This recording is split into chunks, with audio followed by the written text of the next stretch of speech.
Des centaines de personnes allongées, épuisées après une nuit qu'elles ne sont pas prêtes d'oublier. Sur des lits de camp ou sur le sol, parfois sous des couvertures de survie, des familles entières tentent de rattraper leur sommeil perturbé par une évacuation en urgence. Comme de nombreux vacanciers, Sonia Layeb a dû quitter son camping vers 3 h du matin en laissant tout derrière elle.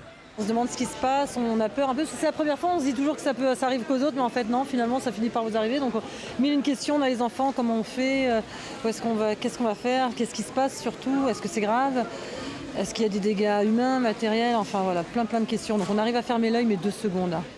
En tout, plus de 6000 personnes ont été évacuées des 6 campings de la ville.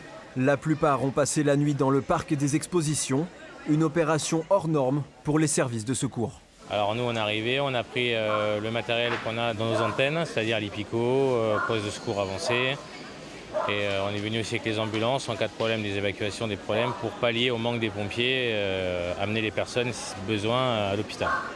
Des soins à la restauration, tout est mis en place pour répondre aux besoins des vacanciers. Même les maîtres nageurs sauveteurs ont quitté le sable des plages pour le béton du parc des expositions. Une quinzaine d'entre eux sont réquisitionnés pour distribuer les repas et occuper les enfants. On fait principalement de l'animation pour les jeunes. Voilà, on les amuse pour faire passer le temps. On fait du volley, du badminton, du ping-pong. C'est des jeux qui nous ont été prêtés par le Décathlon d'à côté. C'est super sympa.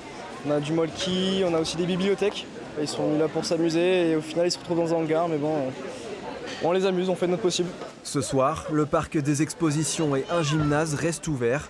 Environ 1500 personnes s'apprêtent à y passer une deuxième nuit.